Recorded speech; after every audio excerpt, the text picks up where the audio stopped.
Hello, welcome to Working Dragon Mystic, where we discuss real metaphysical and occult knowledge so that you can manifest real and tangible results in your life. This week we're going to be talking about Norse magic, Norse practitioners, and Norse paganism, so stay tuned.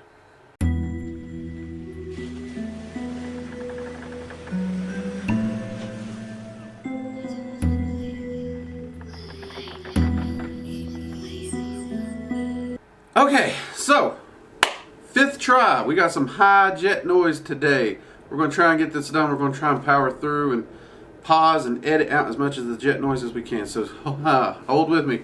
We're going to get this done somehow, some way. Alright? Okay, as we said in the intro, we are going to discuss the Norse practice, Norse path, Norse paganism, and heathenry, and Asatru. I have been asked a few times about heathenry, Asatru, Norse pagan, what I view myself as. Because many of you do know, I practice Norse magic. I study Norse magic. I believe I've even called myself a Norse practitioner at times. But no one's ever heard me use any of these other terms, and I've been asked many times about them. So we're going to talk a little bit about them, but let's go ahead and make this clear. When I say Norse magic, I am talking about a specific style of magic practiced by the Norse people, and it is largely reconstructed. We don't have a lot of historical evidence or references on exactly how it was done.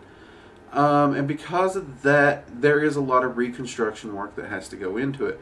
So it also is a very experiential practice. Okay? Now, with that out of the way, I do practice Norse magic. It's one of the two main ones that I prefer to use, and I absolutely love it and adore it.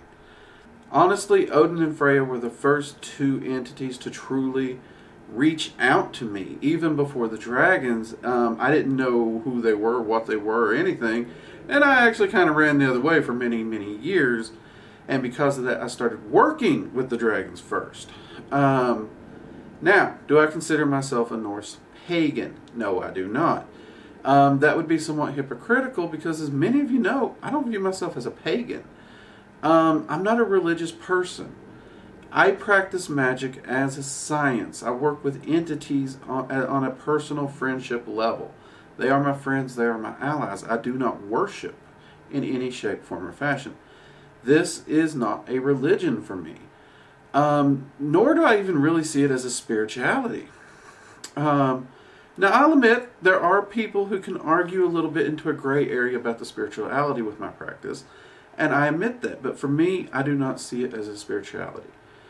And that's exactly what Norse paganism is. It is a Norse practitioner. They're focusing heavily on Norse mythology, working with the Norse deities, and it is a spiritual or religious practice for most of them, and it puts them under that pagan religion umbrella. Now, I have actually met Norse pagans who say they also are not religious, that they actually view it from a non-religious standpoint. They don't believe in religion. Still trying to figure that one out. Now, heathenry is, again, it is a religion or practice built around the Norse again. I have heard heathens say that they're not religious, they just follow the ways of the Norse, which I suppose that could actually be very similar to a Norse practice because you're holding to those ideals and those concepts of self-sufficiency. But many people do use it as a religion overtone as well. And I get that. And actually, if I was to use one, I'd probably use that one. Because it does feel the least religious to me if I was to use one. But so far, I just use Norse practitioner for myself, as I've explained. But we do have a lot of heathens popping up. And heathenry has been a practice. And they are kind of retaking that word. Because they actually picked it up because in the Eddas and in the myths, many of which were penned by Christians, the Norse people were just referred to as the heathens. So they are that is kind of the word within the chronicles that represented those peoples, and so they are kind of taking that word back. And I understand that. That's pretty cool. And I mean, it's a word that, or a term for the practice that I have actually used for myself in the past a lot. Then you come to Asatru. Now, Asatru actually is a modern word. To my understanding, and by all means, if someone can point me to information on this to correct me, please do. But make sure you can point me somewhere. But it is my understanding in my research that Asatru is a relatively new word that they adopted to describe the religion, and the word is actually a combo of Ajir and truth, the truth of the Ajir. And because of this, you do also see other variants of it, Vanatru, Rokatru, other variants of this to categorize specifically working with different groupings within the Norse mythology, because the Ajir was only but one grouping. But Asatru has become the more official one of it. However, this is one that has fallen off in popularity a lot lately. I do remember 10 or 15 years ago, when I first heard Asatru, I found that there was an official name for the belief system that it felt like I might gravitate toward. Because there was a time where I still wasn't sure fully where I was, whether if religion would still be a part of my life or not. This was a word that was really popular. Everyone was using it, and it was actually used quite a bit more than heathen, though that has shifted. And the reason for that, as far as I can tell, in my personal opinion and the opinion of many people I've talked with, is Asatru has become, unfortunately, tainted with a lot of hate speech and slurs due to certain groups who they have a very bigoted rhetoric and ideals and philosophies. So a lot of people are trying to separate themselves from this term, myself included. I actually no longer like this term. And a lot of that comes from the Asatru Folk Assembly, or the AFA, where they do have a lot of